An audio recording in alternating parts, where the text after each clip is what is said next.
What do you see when you look at me? Do you see a freak? Do you see a fashion icon? Do you see an attention seeker? Or do you see someone who uses the clothes she wears as an instrument to bring you a profound message on our appearances and the way it shapes our identity? Well, I'm all of the above. My name is Aynouk Tan, and I will tell you a little bit about myself. I was 20 when I entered the fashion world, old enough, you would think, to not be intimidated by seasonal trends and must-have bags, but as so many on the planet, and probably as so many of you, I was.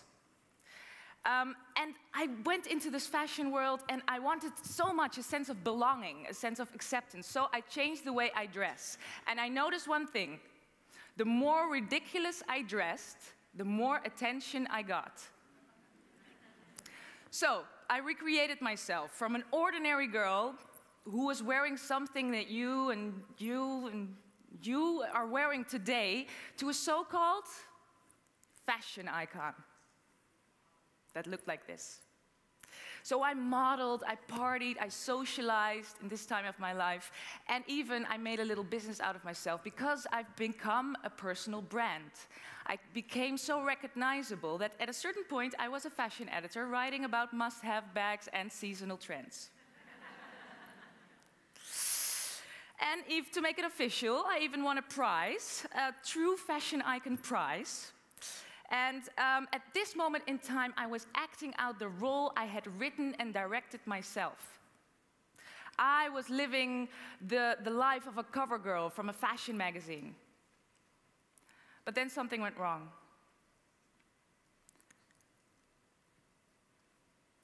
Because covers are photoshopped, and models have eating disorders. They are constructed characters, and so was I. So a few years later, I found myself entangled, maybe even strangled in the same dress I won the Fashion Icon Award in. And I will tell you exactly why I got entangled, or even strangled. Fashion, or the clothes we wear, is a bridge between the inner and the outer. The way we are perceived by the outside world defines how we feel inside. It's something you might recognize. When you wear a sexy dress, you are perceived as sexy, and therefore you feel sexy. Well, at this time in my life, my identity had been completely dependent on the perception of the outside world. In this case, in this time of my life, I wore an extravagant dress, therefore I was perceived as a fashion icon, and therefore I felt like a fashion icon. I became one with the image that was perceived of me. But inside, I was a hollow shell. I made myself a personal brand, but it felt like a cage. So I needed a solution, because I was laying on the floor and crying. Literally, it was bad.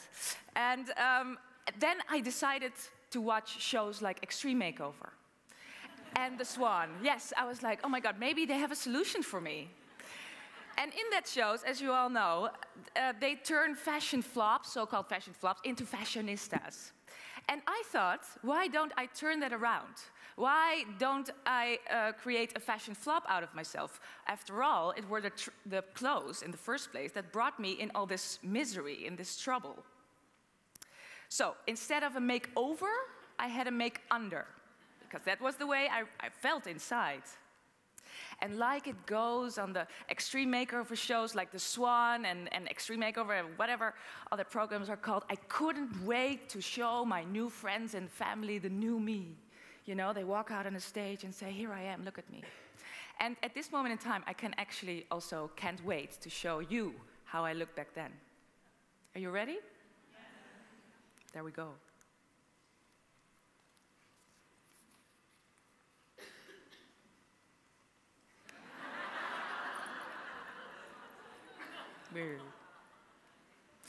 Indeed, that is me, on purpose. in a so-called ugly outfit. Obviously, it's a parody on shows like Extreme Makeover.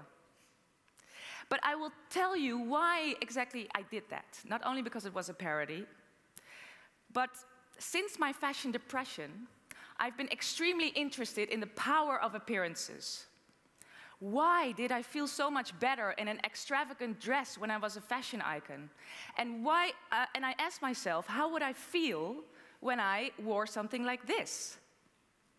Since my fashion depression, I've been extensively researching the act of dressing by dressing myself up in a different outfit for each project. And I do this to ask a universal question. Why do we wear the clothes we wear? And in this case, why does this woman need a makeover? Who decides what beauty is?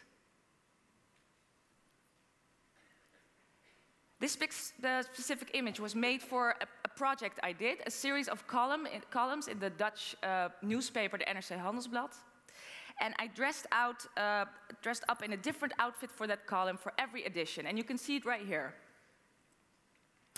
From a misfit, I turned into a freak. I turned into Lady Gaga. I turned into an haute couture model. I turned into a man. I turned into a boy. I turned into a girl next door. And I turned into a Photoshop model from one of the magazines. And the purpose of this column was to ask the reader, and you today now, the same question as I asked you in the beginning of this speech. What do you see when you see this man? Why do you take him more serious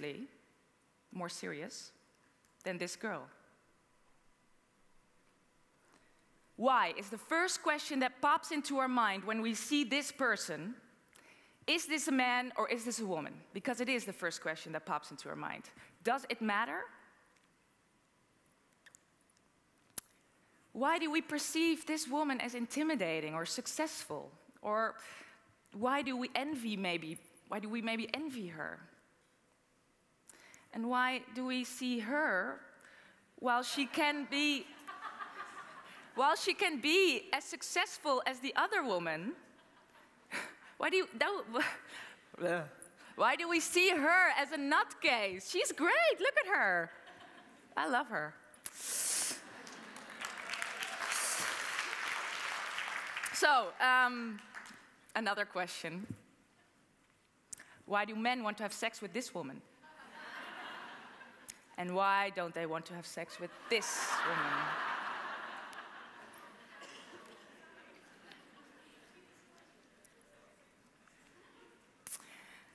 Great, isn't she? I love that.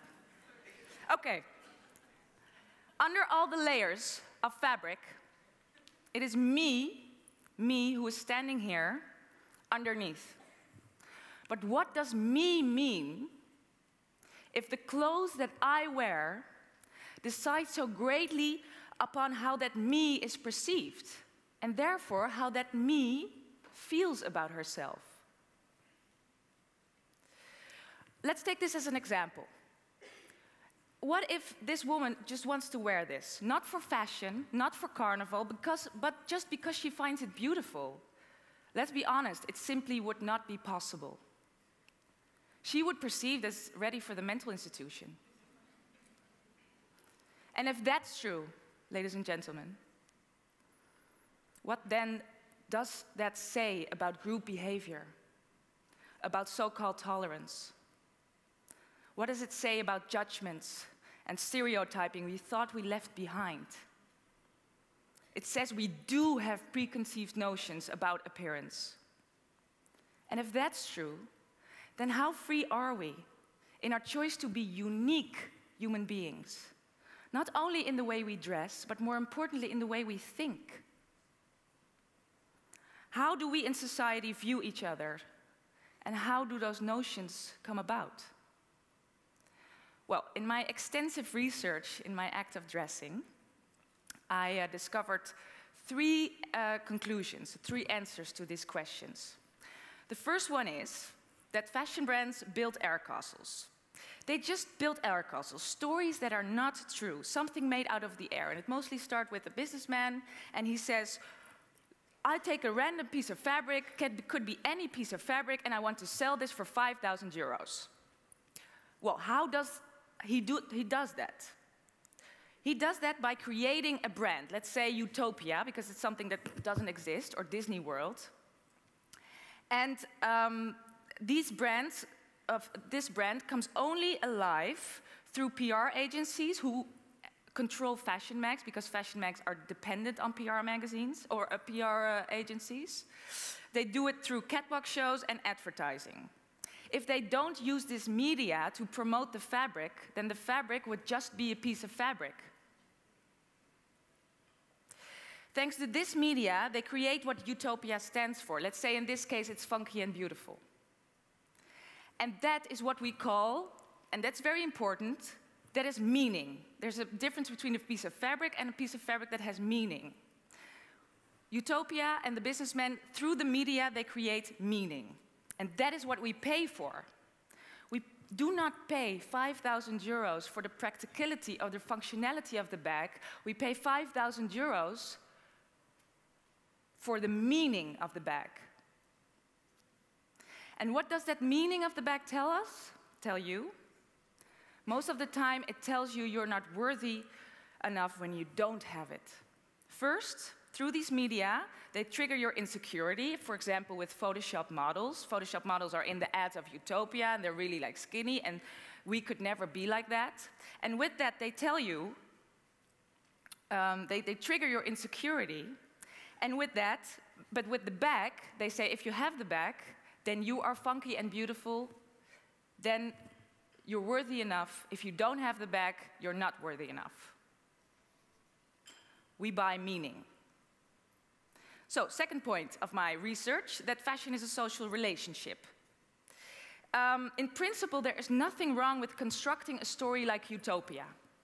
There's nothing wrong with it. It's until we act like they are true that they become a truth. We communicate through the meaning of Utopia. We communicate through the meaning of fashion. And this is important, we internalize that meaning. We internalize those meanings as truths in what we see, in how we act, in how we perceive in everything we do. For instance, this lady wears a piece of Utopia, and therefore she is seen by the other girl as funky and beautiful. So the air castle, the Utopia, becomes a truth because she is perceived like that. But in reality, this woman who wears Utopia is just wearing an air castle that is made out of nothing. And in that sense, fashion is nothing more or less than a system of meanings through which we communicate. It's a language. It's a lens through which we perceive the world. Okay, then the last point I want to make concerning my research on the act of dressing is that authenticity. Well, after buying, years of Gucci and Prada and all that brands, and bought ourselves our bags for 5,000 euros, we say we want ourselves back now. We want to be authentic. We want to be. We want to look like an authentic person. But what is the case? Authenticity has become a brand too. We buy that brand. We wear that brand. We think we are authentic. But in reality, it's just another air castle. It's the same principle as Utopia. Let me give you an example. Dove, for instance, tells us to be our beautiful selves. And we will probably feel like our beautiful selves, but only after we stand in a shower with our overpriced Be Your Beautiful Self soap. Another example, the jeans. We all have them. They seem original. And you look like a mine worker from 1645, who lives in Texas, and you're doing the mines, and it's very original and authentic. But those jeans are made authentic, they're stonewashed. It's an illusion. It's a paradox to buy authenticity. It's a paradox to buy ourselves. We cannot buy ourselves. But then what remains of authenticity if it can only be bought? I will tell you what it is, or I think this is my opinion on what authenticity in this time means. In a consumer society, there is no such thing as authenticity. It's the holy grail of fashion, since it is only consuming, shopping, and dressing through which we can construct an identity, a sense of the real me. And this is very important, that real me is a combination of fabricated meanings, fabricated air castles, that we are projecting on ourselves and others. So, what can we conclude? We conclude that we are living in an illusion. We wear glasses through which we only see meanings, air castles, that are made for economic gain, which we have internalized. We have indeed been brainwashed. And it too often, ladies and gentlemen, results in preconceived notions of appearance, in stereotyping and judgment, sexism, discrimination, and we're mostly not even aware of it. But we can break free of that. If identity is a construction, we can choose any role we want, like I showed you throughout this talk.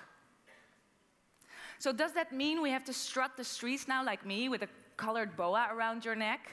No. But with the knowledge that appearance is nothing more of a facade, we can change our ways of seeing. So,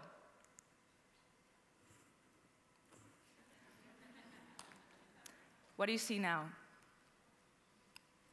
I'm not a freak. And I'm not a fashion icon. But obviously, I am an attention seeker.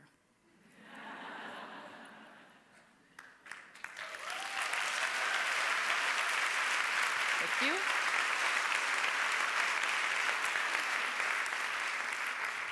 I am an attention seeker because I'm an activist with a message.